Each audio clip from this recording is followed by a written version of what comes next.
Hey everybody, how's it going? I'm Jules Leyhe. First and foremost, I want to welcome you to my new studio. You can get used to videos being shot here, looking just like this. So I'm very excited about that. And this is kind of a cool way to celebrate our first video shot at the new studio by introducing my brand new Jimi Hendrix Masterclass course. This course has over 2 hours of info on everything you need to know to play like Jimi Hendrix. We break down his licks, his tricks, all the things that kind of make Jimi special.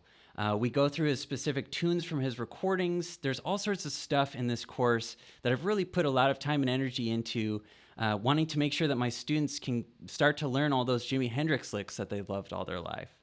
So that's why today's video is what exactly makes Jimi Hendrix so great anyway? Why is he one of our favorite guitar players?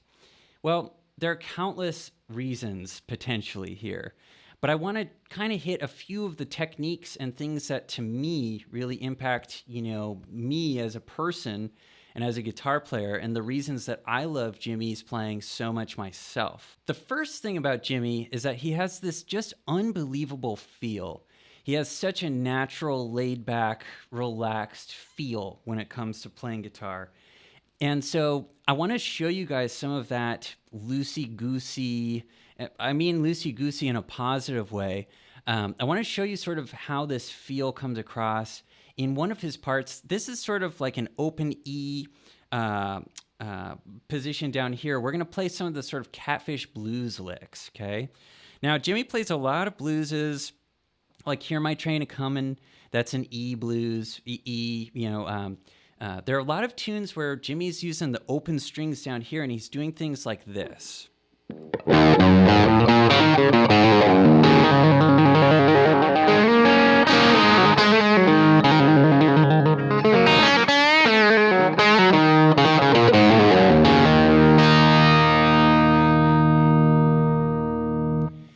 There's a lot of cool things, like Jimi will not hesitate to let a string ring out.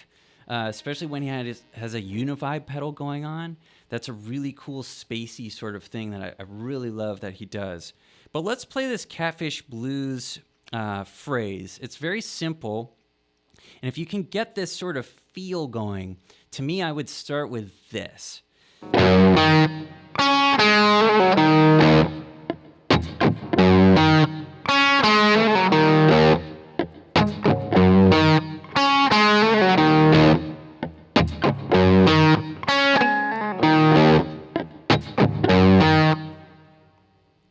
Now, I did it kind of exactly the same there every single time. And all we're doing is we're bending this low.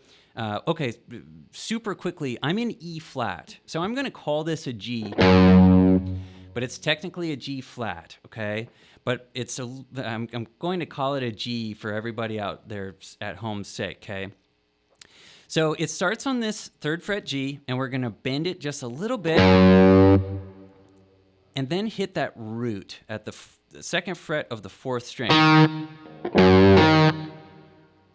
Okay, and then we do this little, really great kind of like, great little fall down end of your little blues phrase lick. This is pretty common, you hear this sort of thing all the time. But what's important about the feel is that you get the hammer, the pull-offs rather. What you want to do is you fret the third fret of the 2nd string, and now we're going to do a cool little hammer-on pull-off lick. I love this for coordination with your fingers. You can also go, right? So we want to just get this.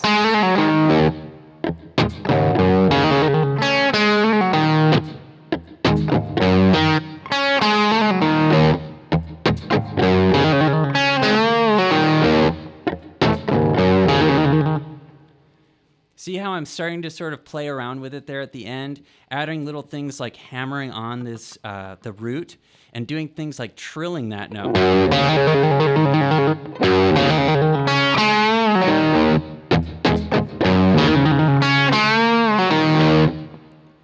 Right? And now I'm experimenting with something else, which is I'm bending that string. Instead of going, I'm going.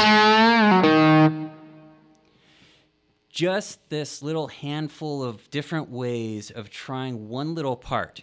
Just a moment ago, I started out by going.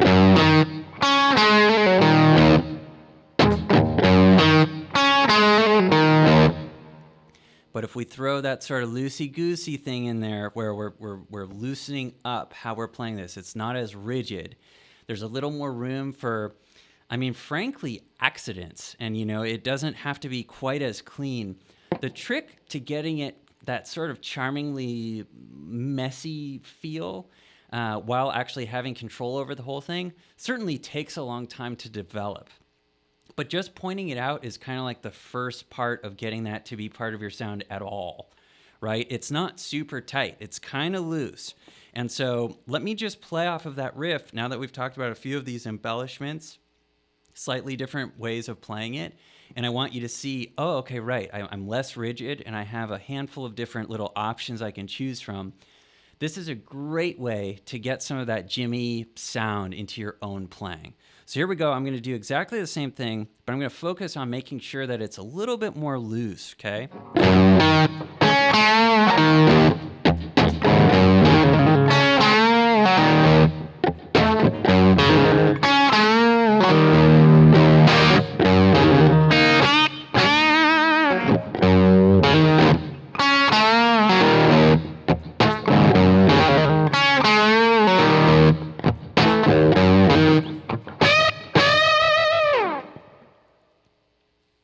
Okay, I love that part. Again, something with Jimi too is to listen to a number of different live versions of something like Catfish Blues or Hear My Train A-Comin'. There are all these different, it's a disservice to just listen to one way of how he played a song. I would try to just understand and learn and listen to as many different versions of a song like Catfish Blues that you can get your ears on. That's going to show you, oh, okay, wow, he did it this way that time. He did it a little differently next time. That's really how you start to understand somebody like Jimi Hendrix really well. So that's a little bit of Catfish Blues. Now, another thing about Jimi is that he has just such an unorthodox style. First of all, he's playing left-handed, and he's playing a guitar just like this that he flips upside down. So he's got a lot of different sort of feel things going on, right? The only thing that I have right now is that I have this reverse headstock, which is a little bit of an ode to Jimi. It's really cool. I really dig it. But Jimi had a whole version of unorthodox that was unique to him. So let's talk about some of those things that he did right now.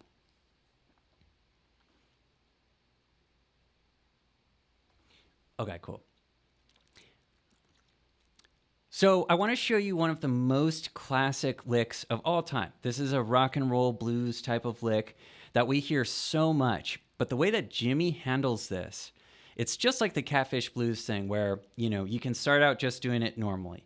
But then there are just all these little moments where you can phrase it slightly differently. You can bend the string, ever so slightly flat or sharp or what have you. So let me get right into this. Let's do this up at the 5th fret. So this will sound A flat. We can think of it as A, okay?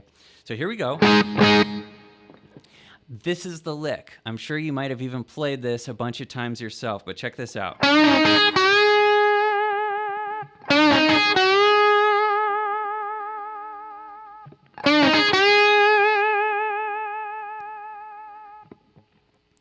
So all I'm doing here is I'm bending the G string from the 7th fret up to the 9th fret, and then at that point, I'm going to play the 5th fret of the 2nd and then the 1st string like this.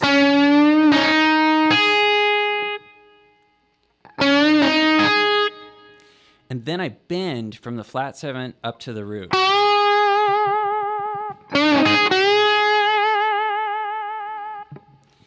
Now the trick to this, right, on its own, that's a cool lick. We're kind of starting to get somewhere. But I love how much variety we get out of things like bending that last note.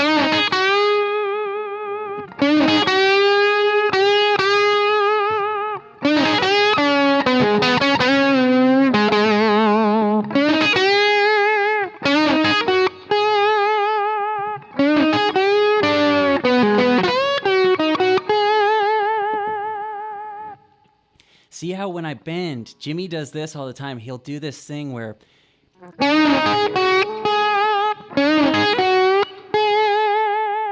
that sort of wide vibrato, right?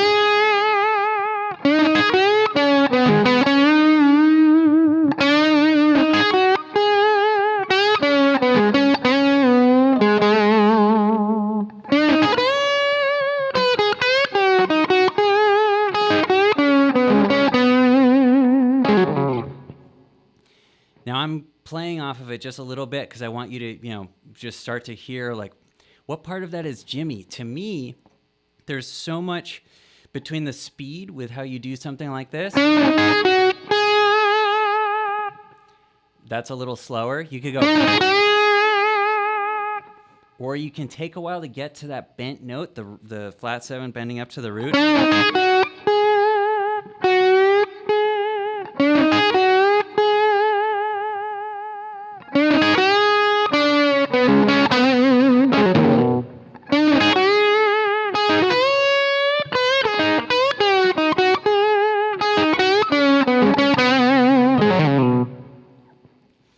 Now there's another really cool thing that's going on here, and I did it a couple times. This is super duper Jimmy. He takes advantage of physical advantages that he has. Like he had huge hands. So doing some of this crazy string bending stuff, specifically this one, let me show you another one of my favorite little Jimmy-isms. When he bends from the flat 7 up to the root, he loves to do this.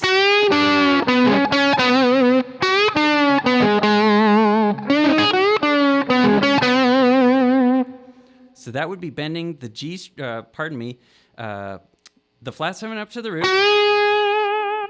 And what I'm doing is I'm going to bend that with my ring finger, but then I'm going to roll my middle finger over on the 7th fret of the G string. Okay, so I'm actually kind of catching the next string at the top of my bend from the B string, right? This takes a while to really work on. This is a tough technique.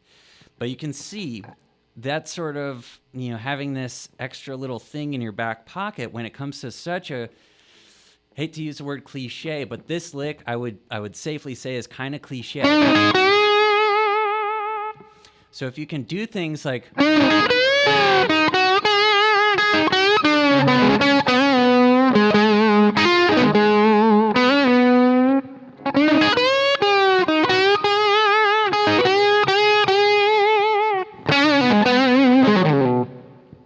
see how there's now, there's that sort of sonic fingerprint. You can put your own way of playing that lick out there. And the more you do it, the more you have nuance in that sort of thing, the more that this is just going to be like, oh, wow, that's far from a cliche lick if you can get all that character in it, okay? So I want to encourage you guys out there to do everything with this one lick. You can go...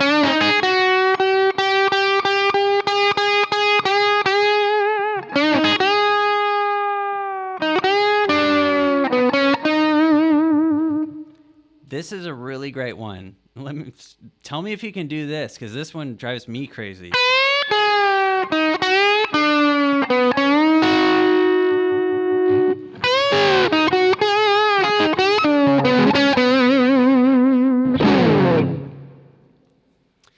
Now there's one more string bending thing that I want to show you, and I might have just done it a second ago, but I want to highlight this. This is a unison bend. So what I'm going to do is I'm going to actually fret the A at the 5th fret, A flat. We're calling it A. We're going to fret that, and what we're going to do is bend from the flat 7 up to the root while we fret that note, okay? So check this out. We get this very cool sort of ghostly, there's some intonation stuff going on that we really like.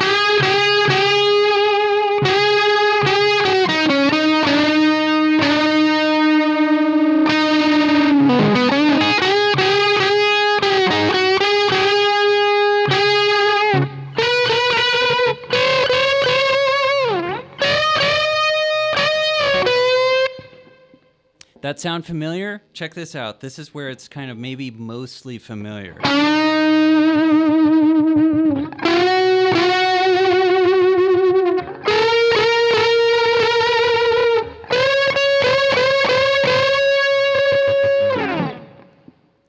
that's for manic depression, right? So this is called a unison bend. And this is a great string bending technique that Jimi does all the time. You basically want to make sure that your notes are just close enough. There can be some beats, right? That would basically be like the difference between, here are some beats. You don't want that the whole time, but what you can do is if you put vibrato on the bent note,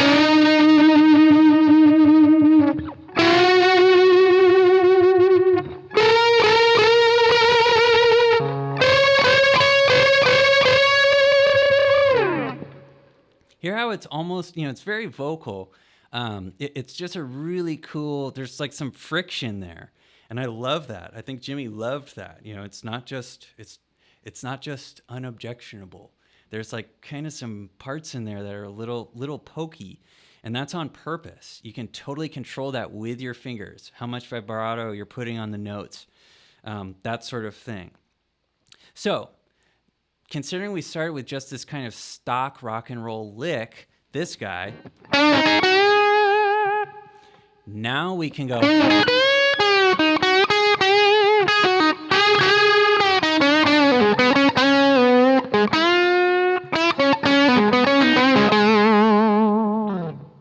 See, I've got so much more I can say thanks to that Jimi influence.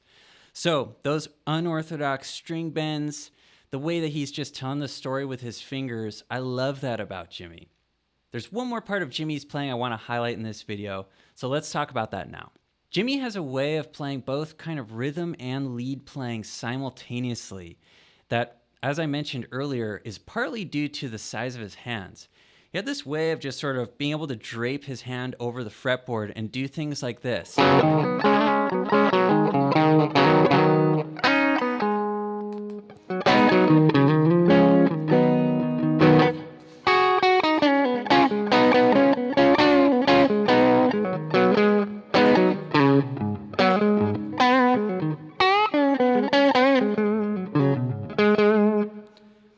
It's this sort of double stoppy R&B, definitely Curtis Mayfield influence type of playing that's just really awesome.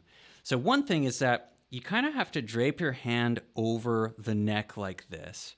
One thing, this isn't absolutely integral to it, but I do think, I've told students, sometimes I'll see people have their thumbs way back here, and you kind of have to be able to do this with the guitar. You want to be able to pick the guitar up with your left hand, or if you're a lefty, with your right hand. You see how I just have it sort of draped over? I can go like this. Check this out.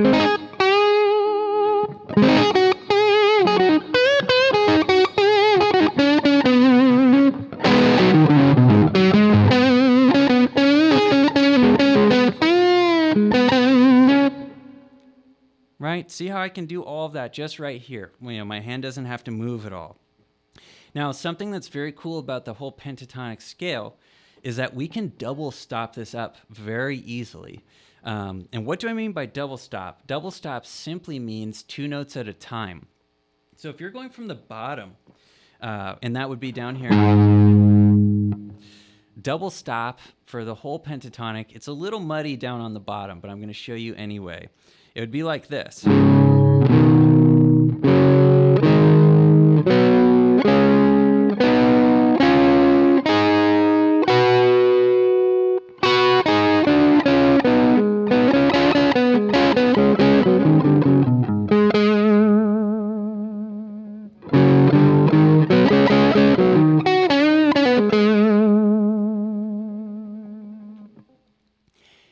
Now that's cool.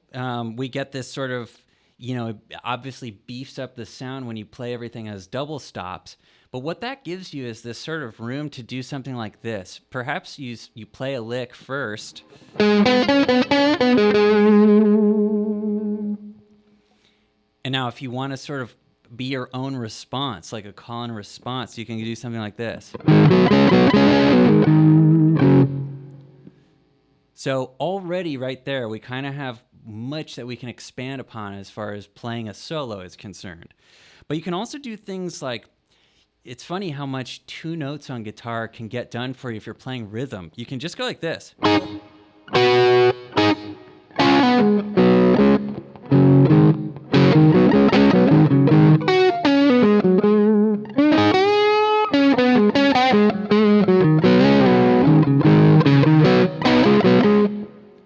that sort of, I'm getting into that.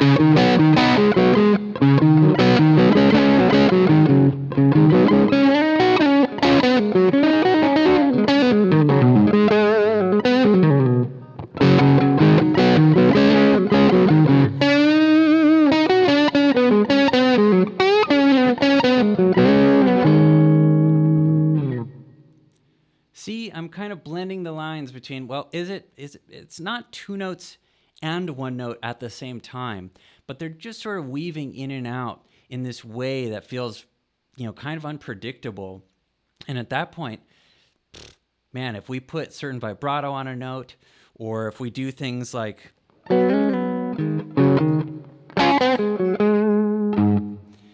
we just have so much room to explore something as simple as even the pentatonic scale, right? So that's just a little taste of, and to me personally, a good example of a handful of the techniques that make Jimi Hendrix so special. He really is an incredible player, and I'm really excited to expand upon this and do a whole series of videos like this on my channel now. Thank you guys so much for checking the video out today. This channel is supported by my courses. There's a link to those in the description below. If you haven't yet, please subscribe to my channel so that you don't miss another video. Speaking of videos, I'll catch you in the next one.